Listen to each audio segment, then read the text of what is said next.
Hello, all my GMAT aspirants. Welcome to GMAT by PW. Okay, so now that you have already started studying for your GMAT Focus Edition, and in case you're still wondering how to get started, what I've decided to do is put together a very small, very interesting, informative video on how to go about forming your GMAT study plan. All right, so please stay tuned till the end. Again, we're going to give you a very step-by-step approach, a practical approach on how to go about forming your GMAT study plan. All right, let me quickly introduce myself. My name is Amit Rohra. I am your VARC expert right here. This is my kind of experience in teaching, training, coaching, mentoring for all these exams.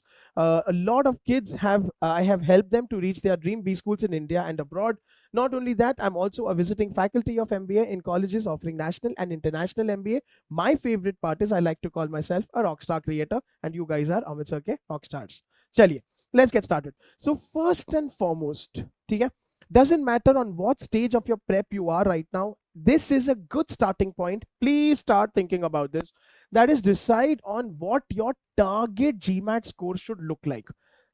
And how do you decide that? Always depends on your admission requirements, your shortlisted B school, shortlisted region, and that kind of business school ka what are the typical scores that they look at. All right. Research the median GMAT scores of the accepted students and then take into consideration your own professional and academic profile. So it makes sense. If your profile is already good, it's versatile, it's enhanced, you have extracurriculars, you have work experience, you have a profile that will probably be balanced, then you can aim for slightly lower score than the median. But if your profile is incomplete or on the weaker side, where you would probably not be that versatile, it makes sense to aim for a kind of a score which is upward than the median score. So this helps you a lot in deciding your target GMAT score. What is it that you wish to aim for? While it is completely okay to sit with it for the GMAT and aim for the maximum, that's completely fine, but it makes sense to have such a kind of a targeted approach. So it will depend on your professional and on your relevant academic scores and your background.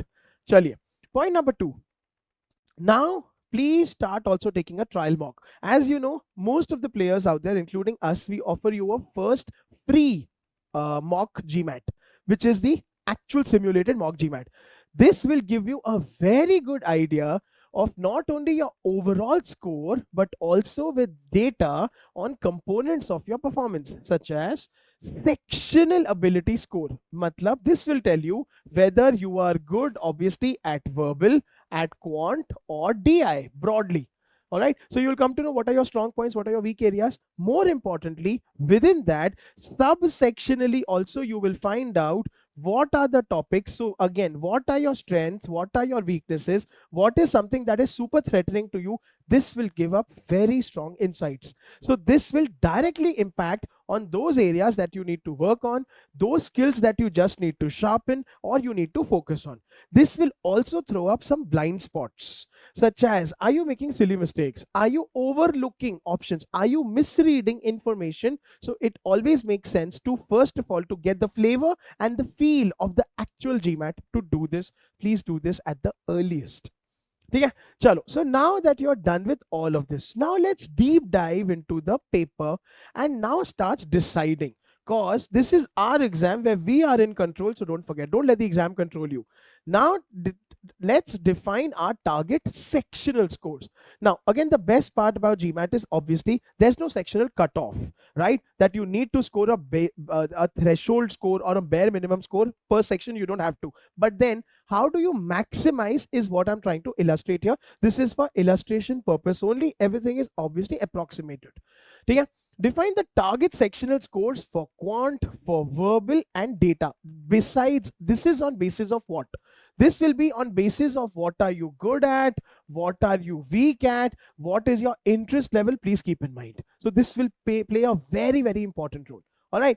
So suppose, for example, a GMAT focus score of 675, which is approx 96th percentile, which is 730 equivalent. All right. So people, for this, your sum of scores, that is the sum of scores is nothing but your linear sum of score, which is 90, 90, 90, should be approx 250 or 251. Very, very approx. Very, very approx. So, and now these are just examples. These are just examples depending on what you're good at and bad at. So let's take student one. ठीक है? Student one का strength, ठीक है, is quant, ठीक है, and target score, ठीक है, for that student at is eight, then that student should target 87 का score, which is the 94th percentile. ठीक है, verbal score 84, which is around the 91st percentile, and DI could be around the 80th, which is around the 86th percentile. These are just approximations. This is no hard and fast rule. What I'm teaching you here most importantly is, since quant is your strength, maximize your quant score. ठीक है? And then depending on your verbal and DI, your score then becomes the same. So see how you have to target and work this out. That's most important. If your strong suit is verbal, okay, so quant mein you could afford to be at a score of 85, around the 89th percentile.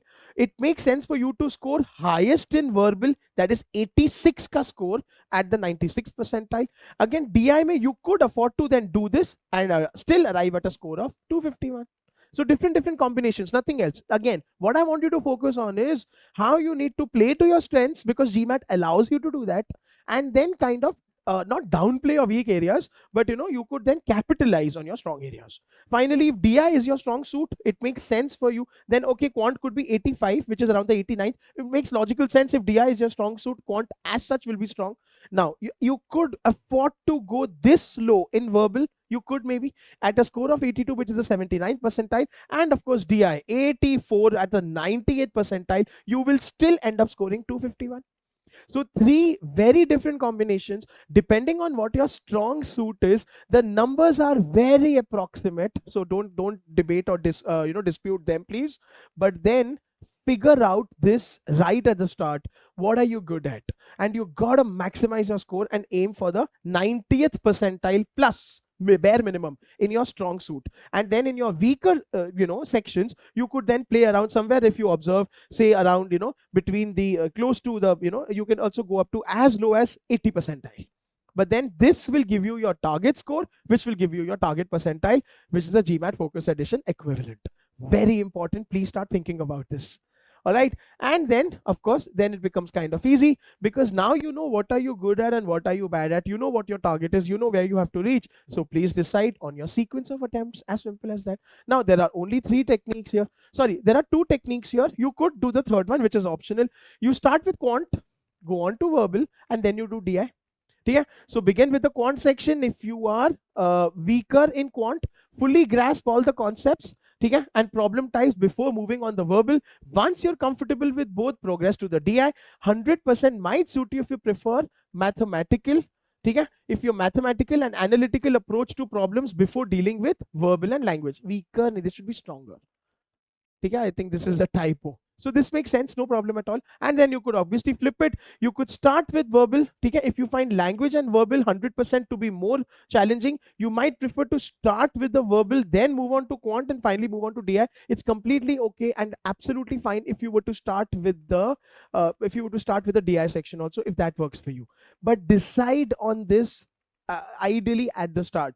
Know what your strengths are, capitalize on them, aim for the highest percentile, highest target score in that, and then progressively you could kind of ease up on the rest, because you don't have to aim for the maximum in all the three. That is the best part about the GMAT Focus Edition. All right, so as I promised, I've kept this video short.